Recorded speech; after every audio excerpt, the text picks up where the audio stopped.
Life is suffering. You may not have figured that out by now. Maybe you have.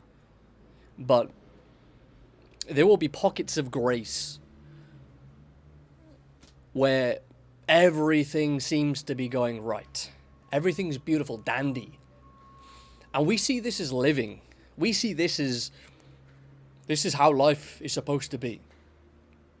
And we couldn't be so further from the truth, because then we spend the rest of our lives trying to chase those moments. And a lot of time we do manage to temporarily bring them out. But what are we doing really? Oftentimes we're just coping from the suffering. And it doesn't matter how hard you try to cope, you'll always default back to your iniquities. Even if you're the richest man in the world, you think that you've achieved everything materially. Let me tell you this. You will never feel like you've achieved enough. There will always be that inadequacy within you that drives for more. Even if you had everything perfect, Adam and Eve had everything perfect, and they still wanted more, because it's never enough. So how do we conquer this exactly? How do we overcome this suffering? Well, first thing, we need to reframe the idea that we can fully overcome it. No. Your loved ones are going to pass away one day. Your dog's going to die. You will suffer. It's inevitable. And there are two ways we can really go about trying to mitigate a lot of the pain from this.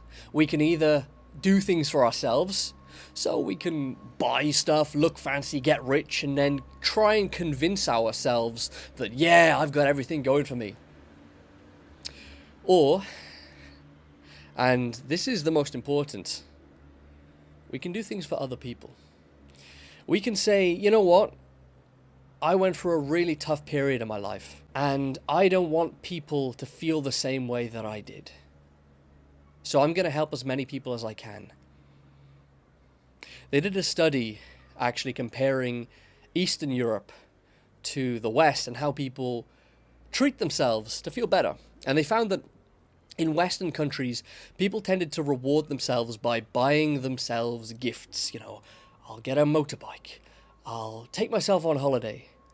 Whereas in the Eastern Bloc countries, they found that people would make themselves feel better by giving things to others, by being more facilitating to other people's needs, by understanding their neighbors. And the results of the study found that the Eastern European countries, the people tended to feel happier when they were giving things to others as opposed to buying things for themselves. And that really summarizes a lot of what your purpose, if you do stumble upon it, or when you stumble upon it, is about. It's not about you. It's beyond you. And you know you're going in the right direction when you realize, I'm just a small part of this, trying to make a bigger difference. That's when you found your purpose. That's when you say, you know what, despite all the suffering, I want to do whatever I can to make sure that I can at least reduce the pain that I had to experience for other people. I can make things better. It's that empathy, the emotion.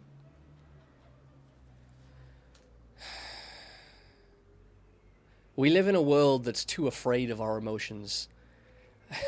And in being afraid, we spend all of our time and effort trying to escape. Let me tell you this. There is no escaping your own fate. So embrace the suffering